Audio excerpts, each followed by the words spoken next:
What is school for?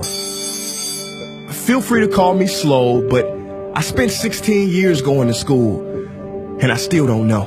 When I finished, I didn't know how to do my own taxes, purchase a home, or apply for a loan. I didn't know a thing about investments, building credit, or getting a job.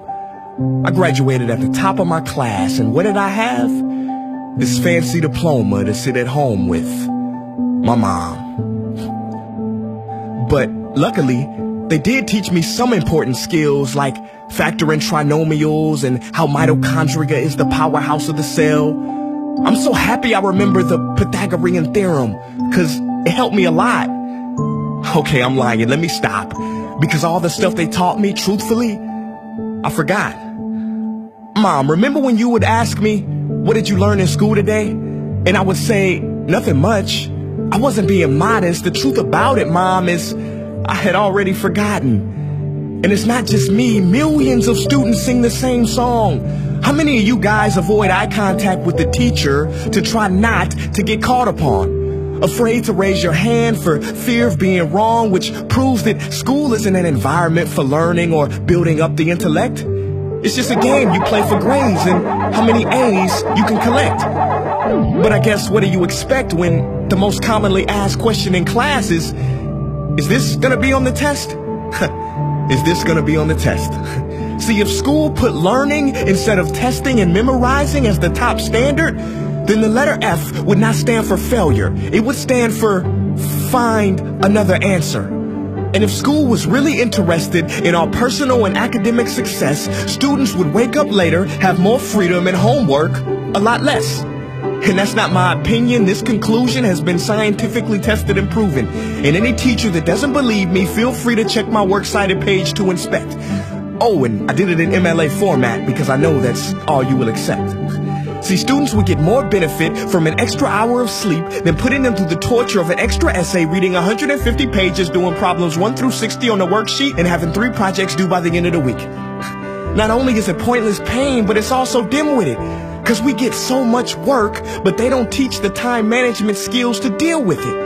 See, in school, we are controlled by bells. We have to learn in rooms with the feng shui of a prison cell. We have to ask permission to relieve bodily functions, but not before the teacher asks a million questions like, why didn't you go before class? I'm sorry, my bladder is kind of on its own schedule and it's not always timely. See, teachers always say, use your time wisely. But that never made sense to me. Because these 6 cruel hours of our lives we call school might literally be the worst use of time management ever in history. Think about it. The traditional teaching method is foolish. No, it's useless, multiplied by the square root of stupid. What they do is they cram information in your head, force feeding you, and then you throw it up on the test. That's not education. That's bulimia.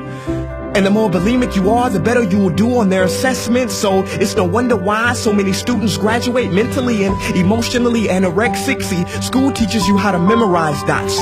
True education should teach you how to connect them. True education teaches you how to catch a fish. School teaches you, yeah, you caught the fish, but you didn't show your work, so it doesn't count. Throw it back. I'm just asking, what is school for? It's not education. That's just not true. If you still think that, you might be sniffing glue. See, the word education comes from the Latin root educe, meaning bring out, i.e. bring the gifts out of a person and make them viable. But school doesn't bring out much. It just stuffs more facts inside of you. Now, some of that stuff is justifiable. We need reading, writing, and some arithmetic. That's fair. But are you telling me metamorphic and igneous rocks are more important than self-care? If suicide is the 3rd leading cause of death of ages 10 to 24, and Harvard studies suggest the biggest predictor for success is self-control and emotional health, then why the heck aren't we taught how to handle stress, bullies, or rejection? How about anxiety or depression? You know, skills we need for our entire lives. Bro, I don't even know how to cook. I'm honestly surprised I'm still alive. But hey, at least I can name all the battles that happened in the Civil War. Seriously, what is school for? Some say you need it to be successful, and that's something we do not doubt. But do you own a MacBook or iPhone? Did you know they both were created by a dropout?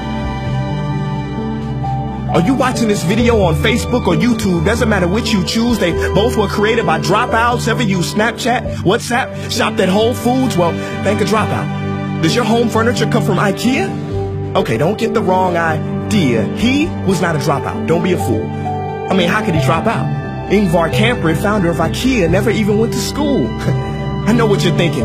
He's just picking and choosing. There's millions who didn't go to school that aren't successful. Who is he fooling? And you're right. But open your history books and start perusing. You'll find the very people we idolize in school never really had formal and/or secondary schooling. I'm talking George Washington, Abe Lincoln. America's best presidents had zero school between them. Ben Franklin, Thomas Edison, shall I proceed? Ernest Hemingway, Mark Twain, Teddy Roosevelt, Margaret Mead. Now please, I'm not saying drop out, because some schools are great and many teachers are rare treasures. I'm saying that there's a difference between people who are smart and people who score better. I'm saying that your future is something that no test will ever measure. Even if that test begins in 3 letters like SAT, ACT, it's BS if they say those determine your LIFE. No, your destiny is in your hands. You must shape it to be great. So don't expect school to open doors, because it's more likely to slam them in your face.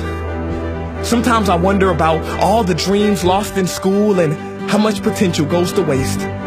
If it wasn't for music and YouTube, then I would have been just another lost case. Everybody watching this, please, close your eyes. Imagine a child sitting in the back of some teacher's class in some town. He never raises his hand, he fails most of his classes, but inside of him, there is a passion. And if nurtured and brought out, will lead him to discover the cure for cancer. But you see, I'm afraid that child's gift will never come out. He will never win the Nobel Prize award because in class he was ignored and his worth was judged only by his scores. So teachers, principals, parents, advisors, and students, I ask one more time, what is school for?